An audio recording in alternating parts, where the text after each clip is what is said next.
I'm talking here a little bit about display technologies.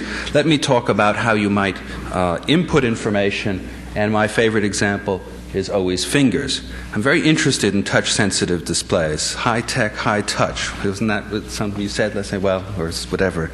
It's certainly a very important medium for input, and a lot of people think that fingers are very low-resolution sort of stylus for inputting to a display. In fact, they're not. It's really a very, very high-resolution input medium. You have to just do it twice. You have to sort of touch the screen and then rotate your finger slightly, and you can move a cursor with great accuracy.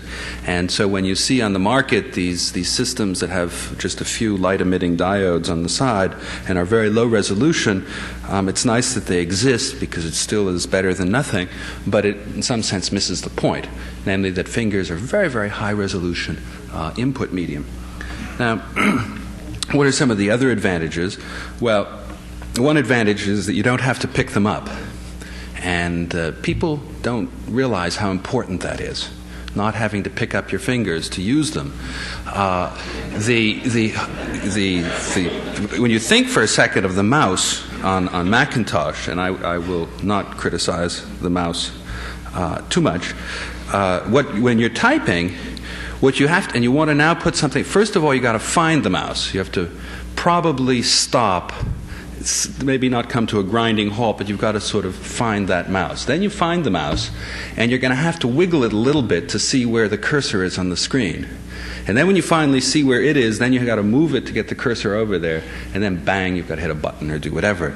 That's 4 separate steps versus typing and then touching and typing and sort of just doing it all in one motion, or 1.5, depending on how you want to count.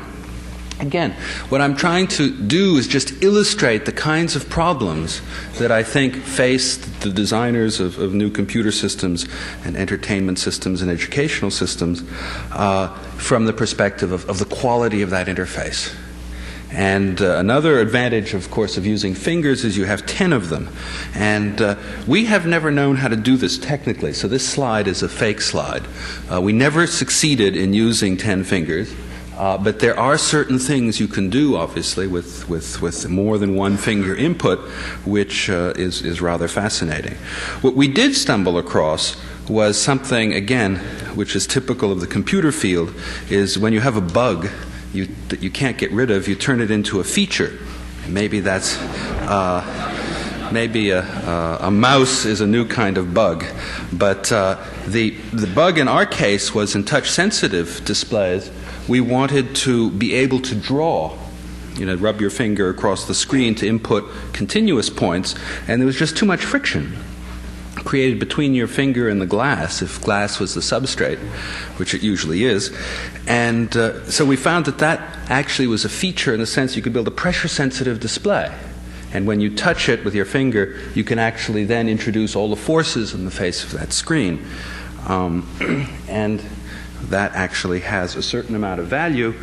Let me see if I can load another disk and show you quickly an example.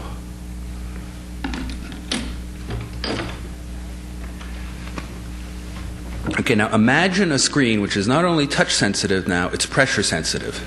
And it's pressure sensitive to the forces both in the plane of the screen, X, Y, and Z, at least in one direction. We couldn't figure out how to come in the other direction. But let me get rid of the slide. And let's see if this comes on.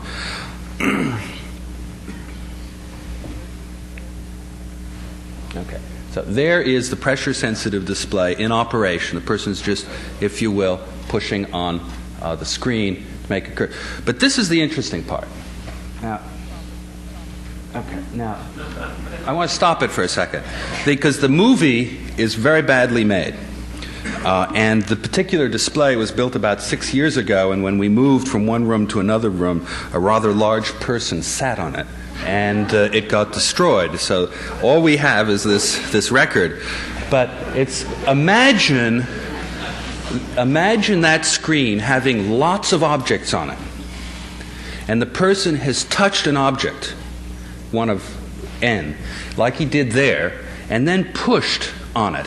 Now, if you're trying to imagine a program where some of those objects are physically heavy and some are light. One is an anvil on a fuzzy rug, and the other one is a ping pong ball on a sheet of glass. And when you touch it, you have to really push very hard to move that anvil across the screen, and yet you touch the ping pong ball very lightly and it just scoots across the screen. And what you can do, whoops, I didn't mean to do that. What you can do is actually feed back to the user the feeling of the physical properties. So things that are, again, they don't have to be weight. It could be a general trying to move troops. And he's going to, move an aircraft carrier versus a little boat. You can, in fact, they funded it for that very reason.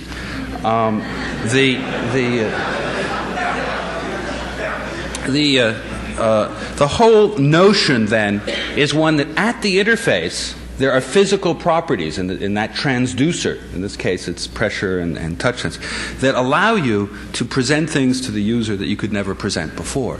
So it's not simply looking at the quality, or if you will, the luxury of that interface, but it's actually looking at the idea of presenting things that previously couldn't be presented before.